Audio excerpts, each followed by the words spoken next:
Hello, Tom Kosnick, founding partner of the Vices Group, here with Tony Bartenetti, President of Business Development and Strategic Partners at Nelson Staffing. Tony, welcome.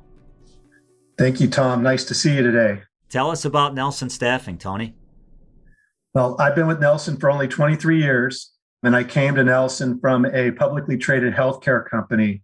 And what quickly struck me about Nelson was the way they valued both their employees internally and the way they valued a client relationship, always challenging themselves to go beyond the core scope of services provided and looking at innovative ways to deliver new services in an efficient and profitable way for our company, but helping clients meet their goals. So that's been really refreshing being here at Nelson. Fantastic, fantastic. You and I have talked, I don't know how many times, about building world-class sales teams. What are the components from your perspective, Tony, of building a world-class sales team?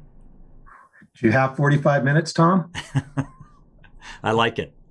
All right. Well, I'll keep it down to 1 minute or so. But basically, I'll try to be linear with this, but I probably won't go in linear order knowing myself. But basically, first with the hiring, the identifying of candidates for the sales team, and then hiring them to a model where they're extroverts, but they've got a dominance trait, but not overly powering. And then that they're impatient and that they don't necessarily embrace system. And what I'm saying that is, if they're too much of a conformist, they want to be fully trained before they go out and do, and they're never going to feel like they got enough training. So getting them to go out and do the numbers is hard. So you like somebody who's, a little bit below the midline on their conformity, so that, maybe they don't cross every T and dot every I, but they're out meeting people and connecting your organization of firms. That drives success. So the hiring is important.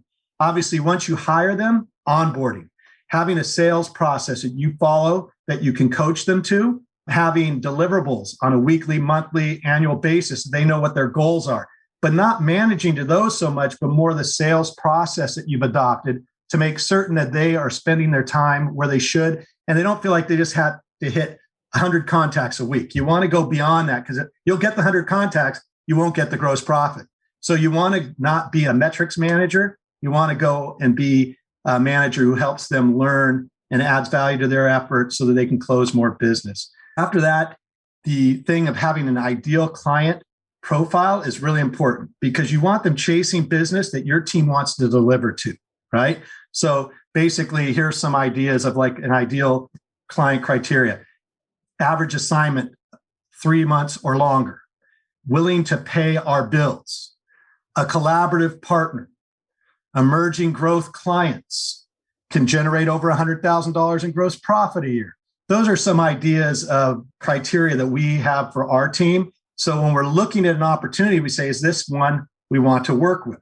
And if we see a prospect who's not collaborative, that's when we might decide we're going to walk, right?